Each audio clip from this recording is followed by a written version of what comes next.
வணக்கம் ஆனந்தி. அதாவது ஸ்ரீபெரும்புதூர் அருகே மேவலூர் குப்பம் கிராமத்தில் மனதை உழுக்கும் சோக சம்பவம் ஒன்று நிகழ்ந்துள்ளது. அதாவது ராமர் தெருவில் வாடகைக்கு வசித்து வந்த மோகன்ராஜ் கவிதா தம்பதியரின் ஒரே மகனான தர்ஷன் வயது 3. இவர் செப்டிக் டேங்கில் விழுந்து உயிரிழந்துள்ளார். அதாவது மோகன்ராஜ் கவிதா தம்பதியின் சொந்த ஊர் திண்டிவனம் அருகே உள்ள ஒமிப்பூர் எனவும் இவர்கள் வேலை நிமித்தமாக ஸ்ரீபெரும்புதூர் அடுத்த மேவலூர் குப்பம் வீட்டில் வசித்து வருகிறார்கள் எனவும் சொல்லப்படுகிறது.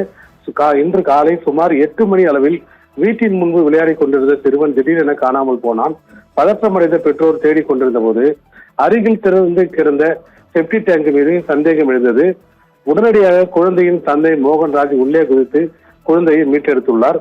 பின்னர் ஸ்ரீபெரும்புதூர் அரசு மருத்துவமனை கொண்டு செல்ல நிலையில் குழந்தை ஏற்கனவே உயிரிழந்து விட்டதாக மருத்துவர்கள் தெரிவித்தனர். அங்கிருந்து பிரேத பரிசோதனைக்காக செங்கல்பட்டு அரசு மருத்துவமனைக்கு அனுப்பி வைத்தனர். இந்த சம்பவம் நடந்த வீடு மேவலூர் குப்பத்தை சேர்ந்த காற்றம்பாக்கம் பகுதியில் வசிக்கும் முருகனின் தந்தை ராஜேந்திரன் என்பவருக்கு சொந்தமானது என கூறப்படுகிறது.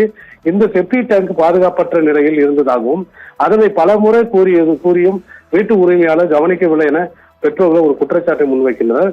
அதாவது தன் வீட்டிற்கு ஒரே குழந்தையான 3 வயது தர்ஷன் இறப்பு அந்த வீட்டிற்கு மட்டுமல்ல அந்த கிராமத்தையே சோகத்தில் ஆழ்த்தியுள்ளது. இந்த சம்பவம் குறித்து காவல்துறையின் வழக்கு பதிவு செய்து விசாரணை நடைபெற்று வருகின்றனர். ஆனந்தி.